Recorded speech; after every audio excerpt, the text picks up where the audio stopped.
Hi everyone, it's Vahid.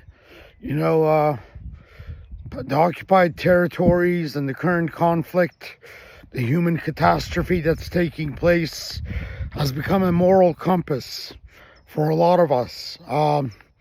Either you're complicit in these crimes by being silenced and not saying a word, or you're taking action against it.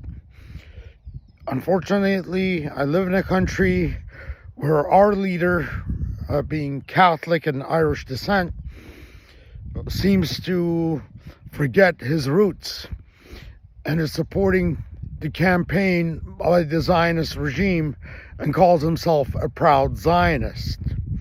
I'm curious how many millions of people need to be displaced before he acts, where he can find his moral compass.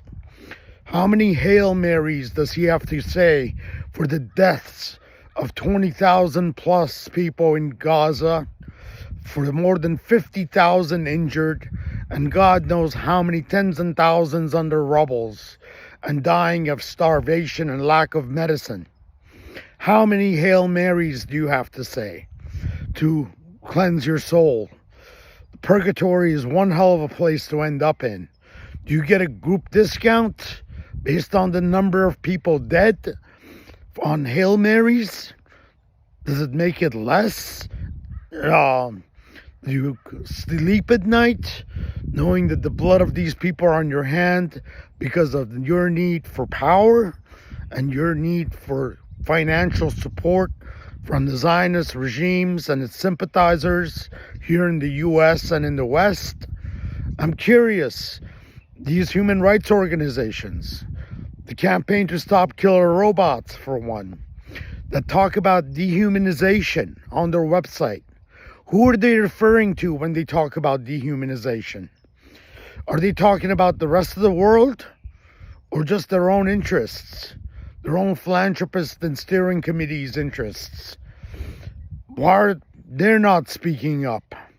There's a great poem called Bani Adam by Saadi that I quoted a couple of days ago in one of my videos. Basically, if you don't feel other people's pain, if you have no sympathy for it, then the word of human you cannot pertain. And the same goes for these human rights organizations that are silent today.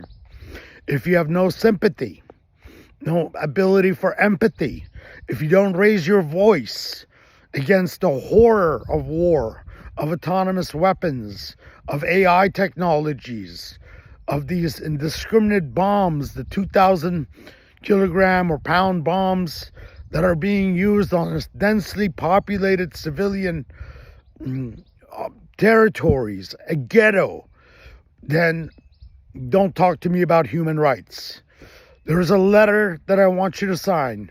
There's a lot of things in this world that we want to change, that we are just amazed at the inhumanity that's practiced by politicians in the West, that's practiced by human rights organizations that are silent, that's practiced by the military-industrial complex.